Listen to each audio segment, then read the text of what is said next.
Salut, j'espère que tu vas bien. Donc aujourd'hui, on va parler de comment réduire, dépasser sa solitude.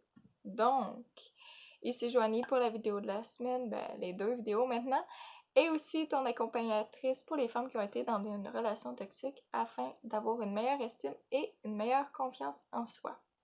Donc, est-ce que tu es du genre à te dire Oh my god, j'en ai marre de la solitude? Tu veux comprendre pourquoi, c'est quoi le problème, puis pourquoi tu ressens ça et tout, et surtout te débarrasser de cette sensation-là. Donc, si c'est le cas, si ça te parle, continue avec moi. Donc, je vais y aller avec 4 étapes comme d'habitude. Donc, première étape, bien sûr, c'est d'identifier la raison, le pourquoi est-ce que tu te sens seul. Donc, tu peux te demander surtout à quel moment est-ce que tu te sens seul exactement. Est-ce que c'est quand tu es avec une telle personne ou c'est quand que tu es tout seul? Est-ce que c'est quand que après le travail? Est-ce que c'est... Peu importe, c'est quand. Demande-toi, essaie d'analyser c'est quand et c'est pourquoi aussi. Donc, deuxième étape, prendre en compte ses besoins. Donc oui, je parle énormément des besoins dernièrement, mais c'est énormément important de comprendre ses besoins, savoir ses besoins. Donc j'ai mis une vidéo par rapport à ça, comment identifier ses besoins. Justement, tu pourras aller la voir pour comprendre un petit peu mieux. Mais c'est vraiment important de comprendre qu'est-ce qui a été atteint comme besoin et qu'est-ce qui n'a pas été atteint. Pourquoi exactement est-ce que tu te sens seul parce que justement, si tu as besoin de proximité avec la personne est pas là, même si cette personne-là est là, ou est-ce que ton besoin d'interaction est pas assez respecté, t'es plus dans ton coin ces temps-ci, cherche à comprendre quels besoins exactement, les identifier premièrement, et bien sûr après de déterminer lequel n'a pas été atteint. Donc, la troisième, c'est bien sûr l'état d'esprit, comme je le mentionne souvent. Donc, parfois, c'est juste de se dire euh, des choses du genre Ah, j'aimerais tellement ça, moi aussi, avoir autant d'amis, ou je sais pas qu'est-ce que tu te dis. C'est juste comme ça, quelque chose comme ça que je mentionne.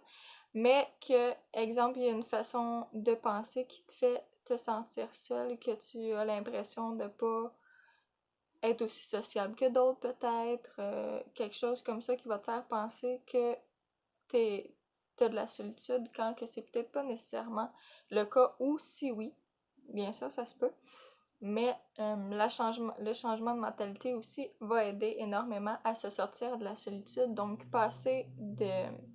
je parle beaucoup de passer des pensées négatifs à pensées neutres. Donc, j'en ai parlé dans une autre vidéo aussi. Mais en gros, c'est à noter toutes ces pensées négatives qu'on a dans la journée ou qu'on pense sur le moment. Si c'est possible, à le noter-le sur le moment. Si c'est pas possible, à la fin de la journée. Et comme je le dis souvent, même si tu te souviens pas de toutes les pensées négatives que tu as eues dans cette journée-là, c'est pas bien grave parce que c'est vraiment quelque chose de répétitif, les pensées négatives. Donc, si tu l'as pas aujourd'hui, tu vas l'avoir demain ou après-demain ou dans une semaine même. Mais tu vas réussir à identifier c'est quoi justement cette pensée négative que tu as en tête.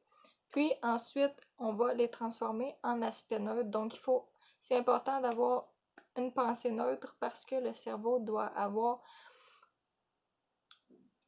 comprendre, doit croire, c'est ça que je cherchais, doit croire à cette pensée neutre-là. Donc, pas l'amener du négatif au positif tout de suite. C'est bien important de passer par la phase neutre en plein milieu. Donc, de prendre cette pensée négative-là pour la transformer, cette ou C, et les transformer en neutre. Donc, en gros, c'est ça, mais j'explique aussi dans l'autre vidéo. Donc, qu'est-ce que la quatrième étape? Bien sûr, c'est de sortir de l'isolement. Donc, pour certaines personnes, ça va être se reconnecter à la nature, reconnecter aux animaux de compagnie, se sentir plus libre aussi un petit peu dans la nature, de juste pouvoir sentir le vent sur soi ou on n'a pas besoin nécessairement d'être avec quelqu'un des fois juste pour sortir de la solitude, des fois c'est vraiment juste mental comme je l'ai dit. ou ça peut être avec un animal de compagnie, ou bien sûr avec des humains. Donc, de faire une activité que tu aimes, que tu es passionné, que ce soit de la couture, du yoga, que ce soit de la musculation, que ce soit un club de lecture, que ce soit... ça peut être n'importe quoi, un club de dessin, une pièce de théâtre que tu fais, ça peut être n'importe quoi. Vraiment ce que tu aimes, de pouvoir aller dans un club ou dans un groupe, peu importe c'est quoi, juste pour te sentir un peu plus lié à eux, connecté à eux aussi parce qu'ils ont la même passion que toi et de faire connaissance aussi, d'avoir des nouvelles personnes dans ta vie. Donc ça, c'est très important des fois de sortir de la solitude aussi, de pouvoir aller vers les autres aussi. Donc je sais que parfois c'est épeurant et tout, mais de faire le premier pas et ensuite ça vient graduellement, tranquillement tout seul. Donc, ça va être tout, donc ces 4 étapes-là. Donc, je vais te demander, comme à mon habitude, de partager et ou taguer au moins une femme qui a besoin de ces conseils-là, qui aurait besoin de sortir de la solitude ou qui se sent confinée. On vient de se déconfiner, mais des fois, il y en a qui se sentent quand même confinés malgré le déconfinement. Donc, qui se sentent renfermés sur soi-même.